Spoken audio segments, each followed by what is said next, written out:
the big wave surfing and doing the photography for that. Tell me about that experience, because are you just like generally on an inner tube or some small little flotation? Because I see some of these guys out here in the river, they're just sitting in an inner tube taking pictures. Yeah.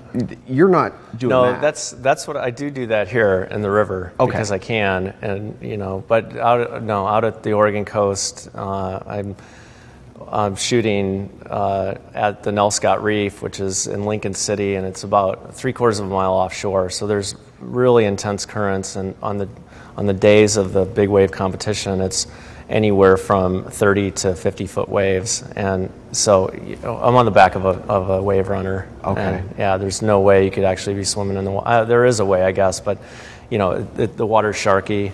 The currents drag you into the lineup, so it's even hard just being on a jet ski, just trying to stay in one place to photograph. Yeah. Well, during the break you mentioned something that I thought was really interesting, because you told me, like, I'm ADHD, like I see something and I'm like, oh look, when you're doing photography, you have to be, I would imagine, very aware of what's going on around you, but very focused on your subject.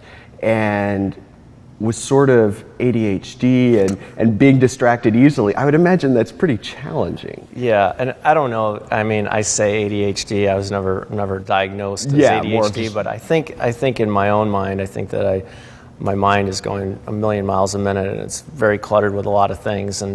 But situations where I'm out in the river when it's blowing 40 miles an hour, and there's fins whizzing by my head, or out at the coast when I'm shooting the big wave surfing, and you really have to be focused. And there's an article I read recently where they talk about brain waves of different athletes and where they are in certain situations. And like an archer, for instance, right before they're ready to release an arrow, their brain waves are low alpha, like very low cycle, and they're very focused on that particular thing that they're doing. And as opposed to the other end of the spectrum, when things are going really wrong, then your fight or flight response kicks in. You've got high adrenaline and you've got high beta waves, and your head's on a swivel, and things can happen that can put you in that position, and you're right on the edge of that. And so I think when I'm in those situations with the big wave surfing and I'm able to be just super focused on exactly what's happening at that moment of clarity is that's pure bliss to me. Yeah. When you're out there in the ocean doing that, have you ever had any close calls? Or you mentioned, the waters have sharks in them, and so there's a lot of threats. So have you ever had anything where luckily every it's such a great support crew that's out there, and you've got some of the top surfers in the world, and Jeremy Rasmussen, who's a local pro surfer out at the coast, he was my driver this year for this year's competition. And this year's competition, back in October of 2010, we had the biggest conditions we'd ever seen. In fact, they're probably some of the biggest surf photos that have ever been taken on the Oregon coast. And, wow.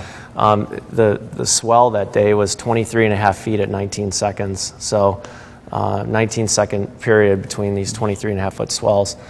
To get out, you have to go out through the shore break, which is just it's completely closed out. It's the white water is as big as a house, and it's that point that you wish for, but then you got to watch what you wish for, and and so that's that part where you just have to be so focused on what you're doing. And luckily, I've got people that are really focused as well and are really talented. And and the first year I was in the water, we ended up getting thrown off a wave, and I took a couple waves on the head, and that was a very sporty experience. But we were really lucky that this year I was able to get out and get in, unharmed. So have you ever had a serious injury out on a shoot?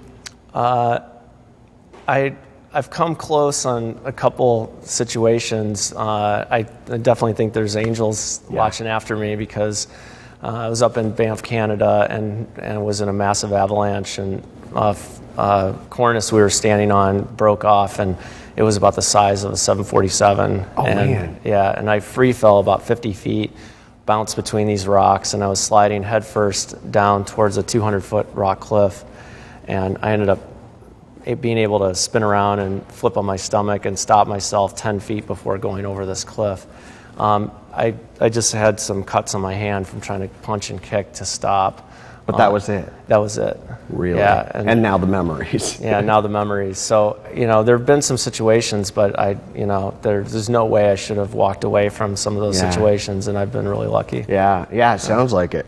What about one of the things, or one of the places, rather, that you really, really want to go and do photography? I mean, every time I talk to a photographer, there's one place.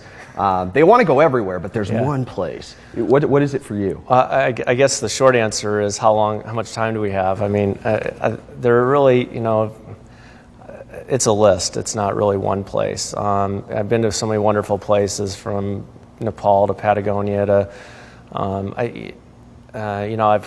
Antarctica's on my list.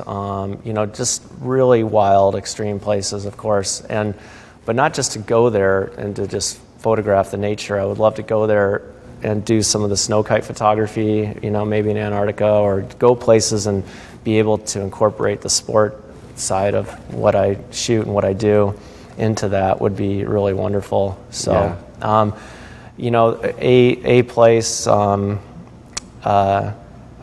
don't know. There's so many. It's really hard to say. Yeah. You think Hood River will always be home? Oh, yeah. Yeah. I mean, I travel all over the world, but coming back to Hood River and driving down the gorge, I can be in some of the most amazing spots traveling, but when I come back, it's like, oh, yeah, I live in this amazing place. This is home. So, yeah, I feel so lucky to be here. And there's so much to do here. And, and as long as my knees hold out, between the skiing and the windsurfing and kiting and surfing and mountain biking and hiking and I think that'll keep me young for a long time. So well, we hope so. Yeah. What would you tell people, the ones that maybe misunderstand you, before we go here? People that think, Richard's kind of intimidating, or Richard's high strung, or Richard's unapproachable. I didn't know people thought that.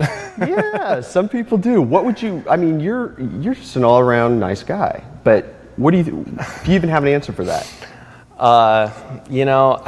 I think the people that are really close to me know me, and I know that, I think everybody's got their little quirks and has their little things, and I know I'm obsessive compulsive, and, I'm very anal retentive. If my house is, really clean and neat and spotless, but I think it's just enough for me to be successful at what I do. I think I'm just, there's times when I know I'm kind of going overboard, and okay, don't obsess about this so much, but I think in the end, I really try, and I know I'm not perfect, and none of us are. Yeah, exactly. But I try to be a good person, and and I try to cut myself some slack, and try to give the benefit of the doubt where it's due, and I want to be a good person. I want to be good to the community, and good to my friends, good to my family, and because they're really good to me.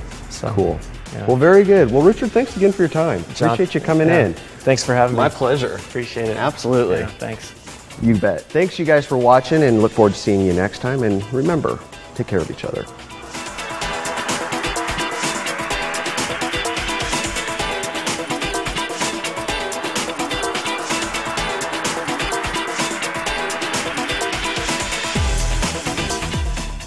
Do you have a guest idea? Let us know. Go to localite.com.